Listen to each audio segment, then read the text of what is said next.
And welcome to Center Circle. I am Jermaine Brown. The Jamaica Premier League is down to its business end, and fans are in a frenzy as they crave to be a part of the spectacle.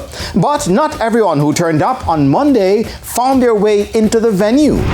Several fans converged at Sabina Park on Monday to be a part of the playoff action in the Jamaica Premier League, and they were not disappointed with what was displayed on the field of play.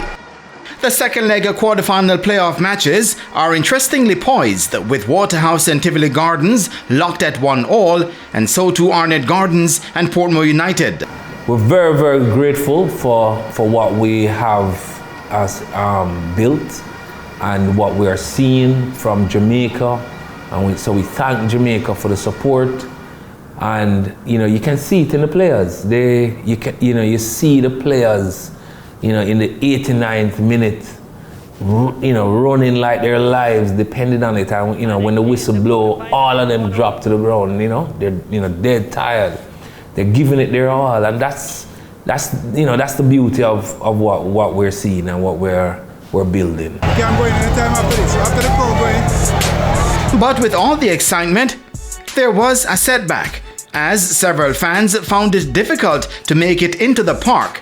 Some found alternative ways, while others just returned home. You can't go in anytime after this. After the crowd going. We messed up. I want to apologize to Jamaica. I take full responsibility as the chairman. We made a bad business decision. And the promotion game is not a game for the weak. It's hard to guesstimate the numbers, and obviously, you're trying to manage costs so that you don't lose. And so sometimes we make too conservative a decision, and we did that on Monday night. We did that last night. We messed up big time because we lost a lot of fans who just couldn't handle the weight to get in, and I apologize. We made the wrong decision, and I take responsibility as a chairman. The mistake made by the PFJL was that they did not take into consideration that 3 of the most supported teams are in the playoffs. We understand, but we also have history. So we looked back at a couple of games in the past which had similar matchups, and we didn't go past 2000. So we did the research. I think the big thing is the marketing of the league has gotten so much better, and the excitement level, we just, it just overwhelmed us. So, but as I say, hindsight is 2020. No, I'm sitting back and I'm like, yo, am I an idiot? But we made a mistake, and I'll say it, we'll err on the side of, comfort and convenience for our customers in the future. So even if we're nervous, we will make the investment because we don't want to put our customers through that. We don't want. It pained me. I was at the gate. I was at the gate and I saw, several kids, mothers with babies and all of that can't get in. It burned my heart. I'm sorry. And we will not make that decision again. We will err on the side of comfort.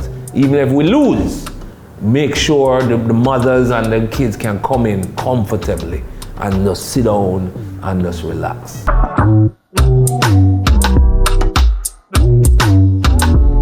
The first leg was big. The second leg is expected to be massive.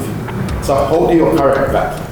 So we can say all gates will be open for all stands will be open, and we will have massive security presence. We will have multiple ticket selling outlets. We're going to be deploying ticket buses to the communities before the game. So on Sunday, the 28th, we will be deploying ticket buses into the communities so they can buy before they come to the game. And then when they get to the game, we will have George Headley gates open, we will have North Stand gates open, we will, etc. We'll have party stand, etc. But another thing has to do with parking, because people are complaining also that they have to be parking too far from the venue. As you know, there is no big parking facility around Sabina Park. So what we are debating now is going to Heroes Circle and using JUTC to shuttle people. No, I know that some people just don't like going into the buses and being shuttled, because after the game you have to wait on the buses because there's a mad rush. So we haven't made the decision yet, but we're looking at all the options. I have also engaged all the business owners along South Camp. We have engaged the government. We have engaged the schools. So we are seeking their full support to opening up their facilities to allow our patrons to park. But we are literally calling every business person along South Camp, every school, every government office, so we can see what we can achieve. According to chairman of the PFJL, Chris Williams, the increase in fans had to do with the rise in popularity of the league through different mediums. Because the television games is not so much who's watching the full game, is the fact that the full game is chopped up by all kind of media and by individuals and by moms and fathers and so on, and they spread it out in small bits, and that drives up the excitement and popularity for the game. So we have benefited from that in the marketing of the playoffs. Now the centralized venue has the ability to make the consumer of the game, the patrons, more comfortable, because Sabina, good bathroom, nice stands, etc., great pitch, good lighting. So they appreciate that, and I think that's why they even though they would prefer to just walk down the road to their game, they appreciate the fact that it's a better setup, and so they'll make the effort for the playoffs. And someone asked me recently, why is football playing in a cricket stadium and not in the football stadium? A cost. That's the first thing, which is, the national stadium is much more expensive. That's one. Two, vibe. The Sabina Park energy is a massive energy. The fans are closer to the pitch and it's smaller. So the crowd doesn't feel lost in a stadium that's 30,000 or 25,000. So you get a good 4,000 or 5,000, and you feel them, you feel everybody. So we will continue to watch the growth, and when the time comes, we will move to the stadium for the entire playoffs. As it stands now, for this year, we're moving to the stadium for the finals. So we're building a business. So you want the energy to be high, and so a smaller environment, keep the energy high, and then we grow in increments. So we're going to get there. We don't want to stay at Sabina. We want to go to the stadium, but we want to go to the stadium with 20,000 people. Monday's return games have the making of something massive, and the excitement is expected to reach fever pitch.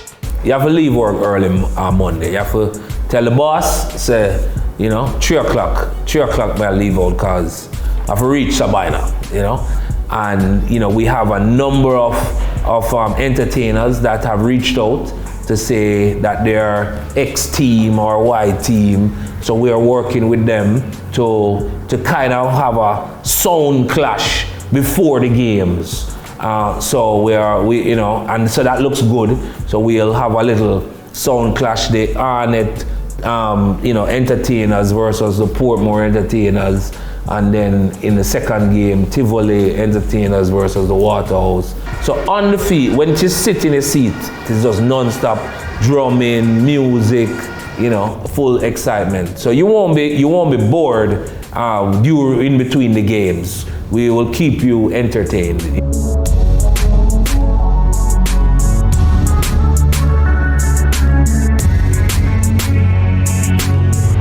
When we return, we continue with an interview with former national player June Cover Simpson.